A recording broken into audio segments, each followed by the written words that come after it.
Bonjour à tous, bienvenue sur Amicom TV. Nous sommes en direct de Gastronomia 2010, donc le salon des professionnels de l'hôtellerie et de la restauration. On va parler de start-up avec Manuel Acevedo. Bonjour. Bonjour. Bienvenue. Donc vous êtes ingénieur et créateur d'une start-up qui s'appelle Made in Local. Alors qu'est-ce que c'est Made in Local? Il s'agit d'un guide des restaurants dans lequel on bénéficie des recommandations de ses amis, en fait, de son réseau social. Un guide, mais ça existe déjà, mais un guide virtuel, vous voulez dire sur Internet? Donc, exactement, donc ça va tourner à la fois sur Internet, à la fois sur Facebook et sur l'iPhone et les appareils mobiles. Donc à fond dans l'air du temps, une manière de communiquer au travers de ses réseaux sociaux et autres. Il est actif, donc évidemment il peut être actif partout, pas seulement à Lausanne. Oui, tout à fait. Est-ce qu'il est déjà actif dans d'autres pays par exemple? Oui, donc on a notamment de l'activité en Espagne. Mais c'est surtout à Lausanne qu'on a le plus grand nombre d'utilisateurs et que l'on bénéficie de recommandations plus nombreuses. Voilà, pour des restaurants, vous dites également des hôtels? Des restaurants, des bars et des événements essentiellement. Donc vous êtes aussi vice-président des anciens de l'EPFL. Alors oui. C'est pour garder contact aussi avec le réseau que vous avez ce lien? Tout à fait. En fait, oui, c'est pour garder contact et puis pour renforcer les échanges en fait, entre les différents alumni de l'EPFL. C'est-à-dire qu'il y a des personnes qui vont travailler chez un Swisscom, chez des Orange, des grandes entreprises, des groupes industriels et qui ont tout intérêt à collaborer avec des startups et avec l'EPFL pour avoir des idées nouvelles et innover. Est-ce que le fait de communiquer, d'utiliser ces vecteurs tels qu'Internet ne va pas justement favoriser une clientèle toujours jeune? Bon, c'est pas un mal, les jeunes sont les futurs vieux, mais est-ce qu'on n'a pas peur d'être un petit peu trop ciblé jeune en communiquant de la sorte? Tout à fait.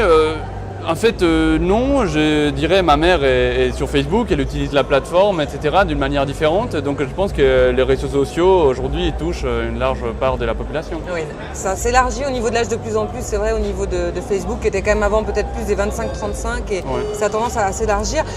Vous avez démarré à quel âge cette entreprise, cette start-up? J'avais 29 ans. 29 ans, d'accord. Oui. Vous avez donc ce projet-là, vous souhaitez encore le peaufiner, donc aller dans d'autres pays, un petit peu comme le guide du routard finalement. Oui, tout à fait.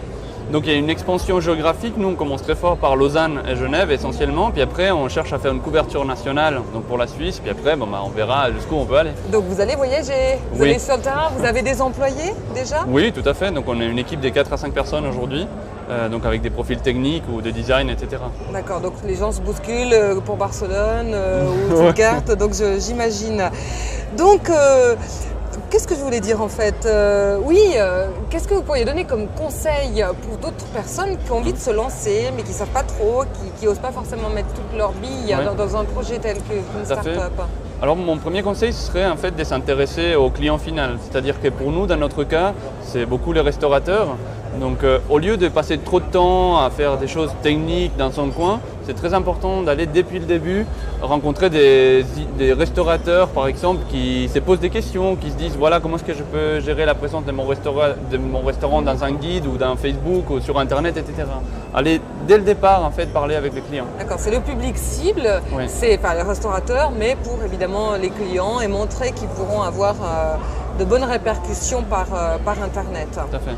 Et encore d'autres conseils peut-être à donner, une autre chose, une anecdote, je ne sais pas. Tout à fait, alors moi je dirais en termes des conseils, c'est très important d'aller voir ce qui se passe ailleurs. Donc typiquement nous, on est une start-up EPFL, on a été voir à l'école hôtelière de Lausanne aussi parce qu'on avait besoin de conseils en termes de connaissance du marché, restauration, hôtellerie. Et c'est très important en fait de casser les barrières et d'aller voir ce qui se passe à l'EPFL, ce qui se passe à l'école hôtelière, ce qui se passe dans d'autres entreprises, etc. Oui, parce que vous, finalement, vous êtes ingénieur. Un ingénieur n'a pas forcément la casquette de commercial, de communicateur. Ouais. Donc, on le devient par la force des choses, justement, en favorisant ces échanges. Oui, tout à fait, parce qu'en fait, c'est en rencontrant des personnes qui sont des spécialistes du domaine qu'on apprend aussi au fur et à mesure. Donc typiquement, nous, dans notre équipe, il y a des artistes, des designers.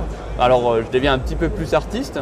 Et de la même manière, pour les profils business, en travaillant et en discutant avec eux, on apprend et on comprend une façon de faire. Bien sûr. Merci beaucoup, Manuel Acevedo. Longue vie à Made in Local. Merci. Voilà, et on vous souhaite à tous une bonne continuation. Au revoir.